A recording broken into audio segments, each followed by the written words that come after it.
Will AI save my ToK life? Today we're going to show you how to use AI ethically and in a way which won't get you into trouble and in a way which will save you a bit of time. And you're going to get all of that here today on ToK Today. Hi, welcome back to ToK Today and a big welcome to my friends and viewers in Florida. I hear that you guys are particularly interested in AI, so this video is partly for you. Okay, so AI is a big thing, it's out there. Lots of teachers are seeing lots of AI content in their ToK essays and exhibition commentaries, and it's not always cited, which is very, very bad news because that's going to get you into academic integrity problems, which are big problems. But also, it really is downgrading the quality of the work that the students can produce. You're better than AI, just remember that. And what's happening is that students are not using AI in a way which can help to improve the quality of their work and in a way which can speed up the writing of their ToK essays and exhibition commentaries. So today, we're going to show you how to use AI and how not to use AI to improve your ToK exhibition commentaries. So let's start with what not to do. We're going to use the exhibition prompt. What is the relationship between personal experience and knowledge? So the first thing we're going to do is what we're not supposed to do, which is we're going to put that prompt straight into ChatGPT's prompt box. So let's do what we're not supposed to do, which is just put one of the exhibition prompts straight into the ChatGPT prompt box and let ChatGPT come up with an answer. And then we've asked it, what's the relationship between personal experience and knowledge? And here ChatGPT is quickly coming up with an answer. That prompt provides no challenge for it whatsoever. I think it's probably coming towards the end of its answer now. What we're going to do is look at the quality of this answer. We're going to break it down and analyze the quality of the answer that it came up with against the IB ToK exhibition assessment criteria. And it's stopped answering now. So we're going to copy that, move it over and start to analyze it. Okay, so let's have a look in detail at what ChatGPT actually produced and how that would fare in the ToK exhibition commentary. So here we have paragraph 1, which is 46 words long, and we can see that in paragraph 1, ChatGPT defined what was meant by relationship, defined the concept of personal experience, and defined the concept of knowledge. And this is of marginal to little use in the ToK exhibition. You're not really required to give any definitions in the exhibition. Moving on to paragraph 2. This is paragraph 2 here, which is 53 words long. And we can see in this paragraph that ChatGPT linked personal experience to knowledge at the level of the knower. And this is of some use in the ToK exhibition. However, it requires a lot of other things around it, as you'll see later, for it to be credited with any score, but it's of some relevance. Moving on to paragraph 3, and we've got paragraph 3 there, it's 60 words long. And ChatGPT has linked knowledge to personal experience at the level of the knower. And again, this is of some use in the ToK exhibition, but now we're getting close to something being rather repetitive, and it would require quite a lot of work to develop that into ToK. Moving on to paragraph 4, which is 42 words long. We can see that ChatGPT has extended the link between personal experience and knowledge here. And again, this is of some use in the exhibition. It's getting close to an evaluation point, but as with the rest of what ChatGPT has produced, it would only be credited if it has other things around it. It's going to take quite a lot of work to develop that into an answer which is relevant for the ToK exhibition commentary. Moving on to paragraph 5, which is 49 words long, we can see that ChatGPT has further developed the definition of knowledge. And again, this is sort of useful for the ToK exhibition. It's sort of quite close to evaluation. But there will be a lot of work to develop this into a ToK exhibition appropriate comment. So paragraph 6, this is the summary, and basically ChatGPT goes over the same points that it made earlier, which is what it often does, and this is a very limited use in the ToK exhibition, and it's a bit of a waste of words. Remember, you only have 950 words in total, and here we've used 50 words on a summary for one object, which is just not useful. So what didn't ChatGPT include? And here are the ToK exhibition assessment criteria. We would be using these to assess the commentary. I've gone through and looked in detail at what ChatGPT included and didn't include, and ChatGPT didn't include any objects, and because it didn't have any objects, then it couldn't explain or define any real-world contexts of those objects, and it couldn't link those objects with the prompt, and it couldn't explain or justify the specific contribution of each of those objects to the exhibition. And it didn't include any evidence. Now, of course, you could write the prompt in such a way that ChatGPT could come up with some objects, and then you could write the prompt in such a way that you could get ChatGPT to explain the link of the real-world context of each object to the prompt and the real-world context of the object to knowledge, and then you could write another prompt to get it to explain the knowledge claim of that object, and then you could write another prompt to ask it to get ChatGPT to justify the specific contribution of that object to the prompt. And you could get ChatGPT to give some evidence for the contribution of that object to the prompt. But in doing all of that, you're doing far, far more work than if you just wrote it yourself. You're sort of having to write it, to explain it, to get ChatGPT to write it. And it's easier just to write it yourself. Anyway, because ChatGPT didn't include all of those things on the assessment, using the assessment criteria, it would get 0 out of 10. That's right, ChatGPT would not pass the ToK exhibition assessment commentary. So now let's take what ChatGPT have come up with and let's put it into some of those AI detectors. So I'm using GPT-0 and 0GPT or something. They're over there in the video. Let's see if the AI detectors can detect ChatGPT's work. So let's put the ChatGPT generated text into GPT-0, agree to the terms and conditions, and hit upload, and immediately it comes back.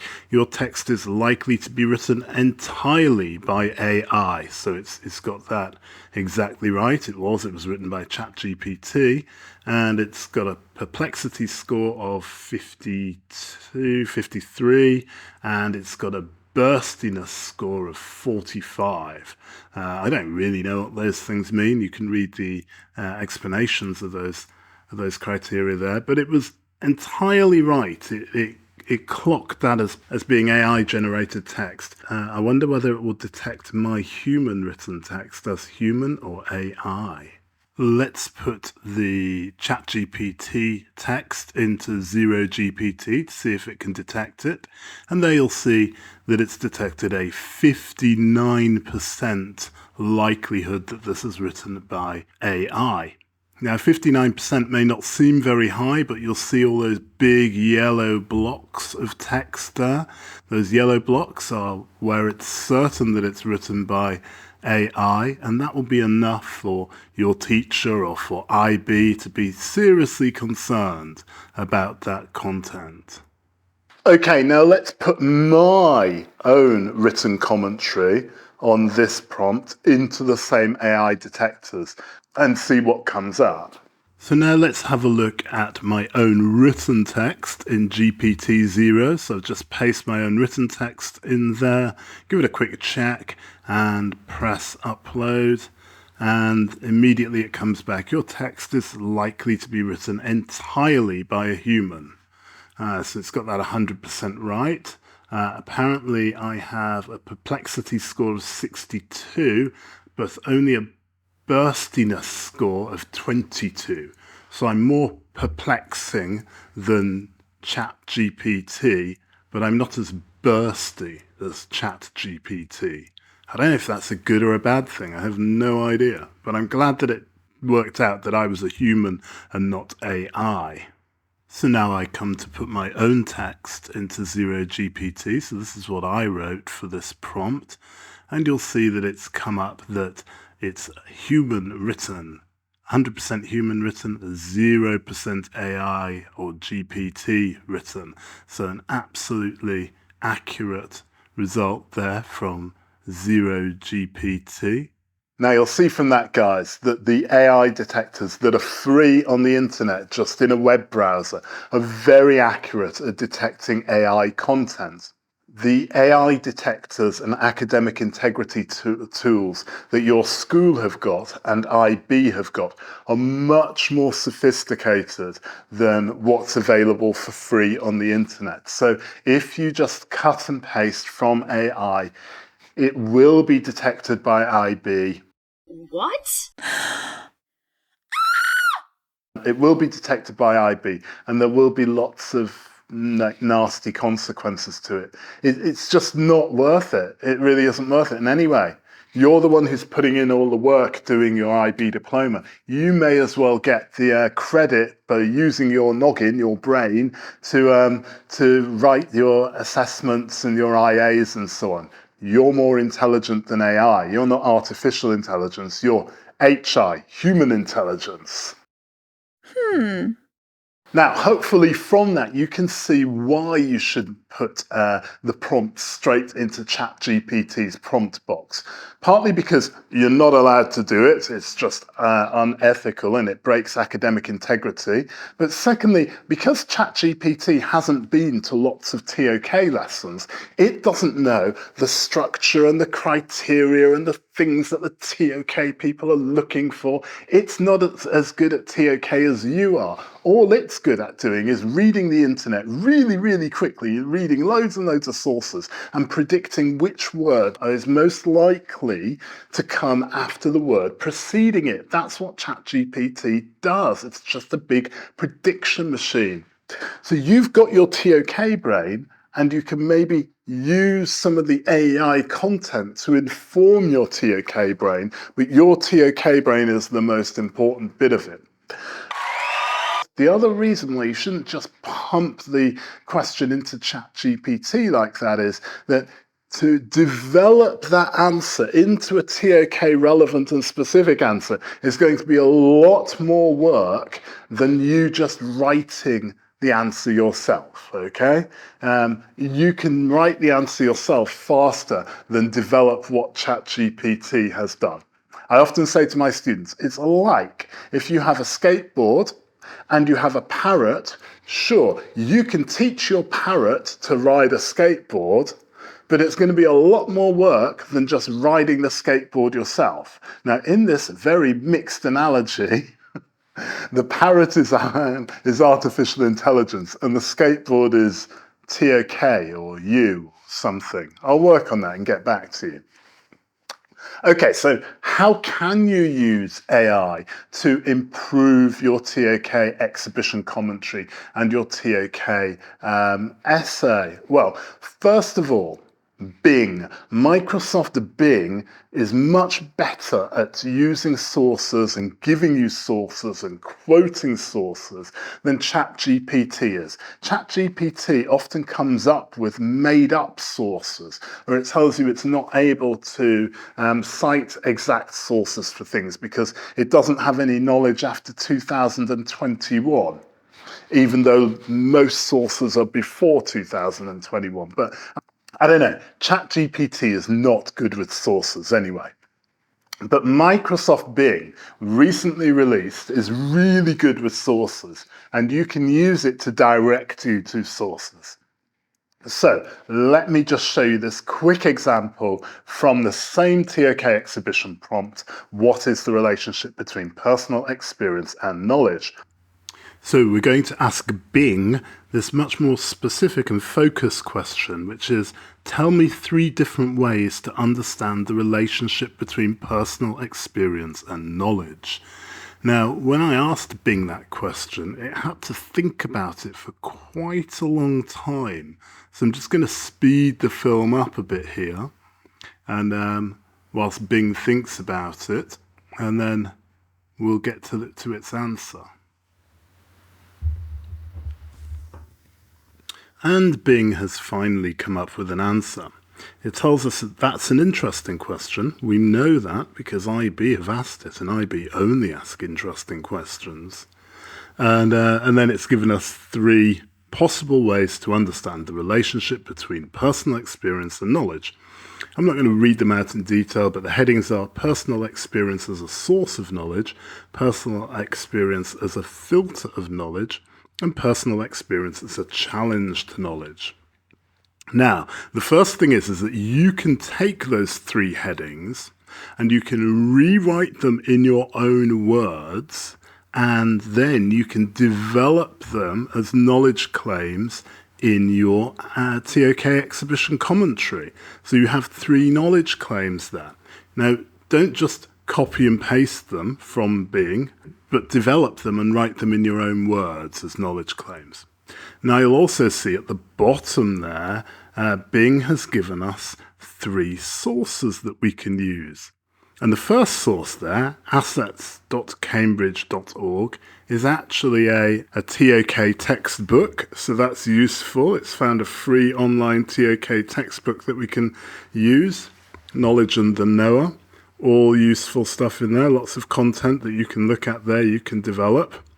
The second one there is an Open University paper, which is pretty interesting as well and could be used, very useful. The third one comes from a site called Lifehacker, and it's more a personal reflection from a knowledge creator in New York. Again, interesting, but maybe not directly relevant to the exhibition. But it shows how Bing can be used very usefully to give us the direction and ideas that we can develop in our ToK exhibition and essay. So from that very short example there, you see that you can use Bing to give you more sources from which you can then develop your own ideas. Bing is like a sort of library guide. Imagine you're in a huge, great university library and you can ask it questions about which book would be good for this and which book would be good for that. And it can point you towards sources based on the questions you ask it. And that makes Bing really, really useful for us when we're doing our ToK essays, ToK exhibition, and other IB assessments. Okay, that's it on AI for today. I have lots more on AI coming up, and I'll show you in more detail how you can use Bing to help you to build those assessments. If you found today's video useful, then a like or a subscribe would be greatly appreciated. Best of luck with your assessments, and stay ToKtastic, and bye now.